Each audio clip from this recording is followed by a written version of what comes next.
Hi, nakita ko ang page nyo sa newsfeed ko, at naantig at natuwa ako sa mga kwento na nabasa ko. Kaya kung pahintulutan nyo ay gusto ko din sana i-share ang kwento ng buhay ko. Ako nga pala si Jessa, ako ay pamilyado na at gusto ko sana ikwento ang kabataan ko kung paano ako nagsimula at kung paano ko nakilala ang long-time partner ko ngaon.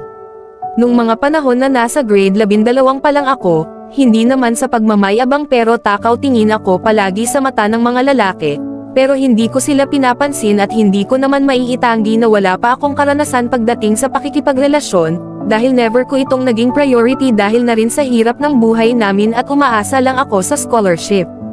Isang araw, may nag-chat sa akin na lalaki na pangalanan nating Joshua. Tinanong ko siya kung saan niya nakuha ang number ko at sinabi niya na hiningi niya ang number ko sa pinsan niya na kabatchmate ko. Nakita niya daw ako na naglalakad, papunta sa simbahan at nagandahan daw siya sa akin.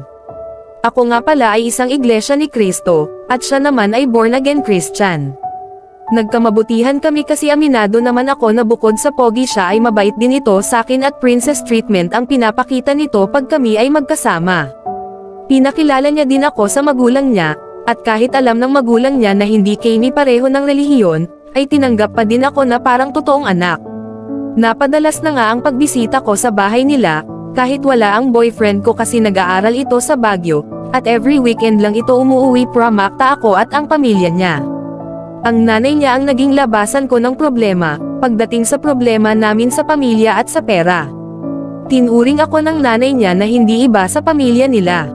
Kaya naman nung nag-graduate ako ng high school, ay imbes na ang nanay ko na walang pakialam sa akin ang tawagin ko, prasamahan ako sa stage para tumanggap ng diploma ay ang nanay ng boyfriend ko ang inivit ko. At pinaunlakan naman nito ang invitation ko kaya sobrang saya ko nung mga araw na yon. Nagkaroon ako ng magulang na suportado ako sa mga gusto ko at desisyon ko sa buhay. Nakapagtapos pala ako as valedictorian, kaya naman madali din ako nakakuha ng scholarship sa kolehiyo.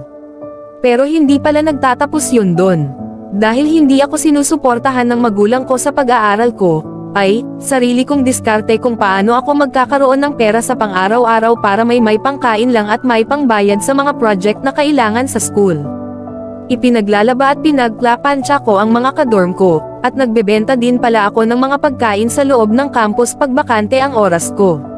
Sobrang dami kong sideline, para lang may rouse ko ang pang-araw-araw ko, at ang pag-aaral ko pero hindi pa din ito sapat. Dumadating sa point na walang laman ang tiyan ko, maghapon at nabubuhay lang ako sa water fountain ng school namin. Sobrang hirap ng napagdaanan ko, to the point na wala na din ako time sa boyfriend ko at sinabi ko na lang ang problema ko at nagdesisyon na lang na itigil ang relasyon namin dalawa.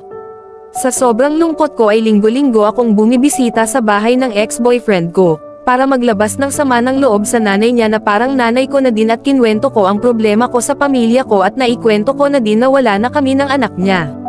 Naintindihan naman nito ang dahilan ko at sinabi na lamang na mga bata pa kami at madami pa kami makikilala sa buhay. Pero ang kinagulat ko sa lahat ng sinabi niya ay, kung gusto ko daw ay pag-aaralan niya ako ng walang kapalit. Hindi ko alam kung ano ang mararamdaman ko nung mga oras na yon. Masayo ako, oo. Pero ayoko din isipin ng mga anak niya na nagtatake ako ng advantage sa nanay nila. Kaya naman tumanggi ako at pilit pa din na iniraos ang pag-aaral ko. Hanggang sa isang araw, nakita ko ang nanay ng ex-boyfriend ko sa harap ng dorm ko at isang sakong bigas, isang supot ng mga frozen good at iba-ibang pangpagkain ang idinala nito sa tinutuluyan ko. Linggo-linggo ito na nakasanayang gawin ng nanay ng ex-boyfriend ko hanggang sa nalalaman ko na lang na fully paid na tuition ko sa buong taon. To make the story short, nakapagtapos ako ng pag-aaral sa kursong BSED.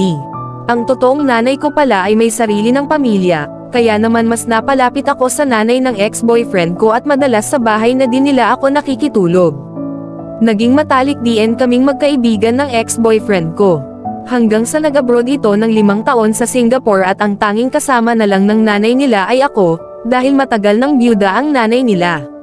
Madalas kami magkausap ni Joshua dahil ino-update nito araw-araw ang kanyang nanay, hanggang sa bumalik ulit ang pagtingin ko sa kanya at nagtapat din siya na mahal niya pa din daw ako. Kaya itinuloy namin ulit ang relasyon namin at pinakasalan niya agad ako after ng kontrata niya ng 5 taon sa Singapore. Ngayon ay may 3 na kaming anak ng asawa ko. At ang nanay-nanayan ko lang noon ay mother-in-law ko na ngayon.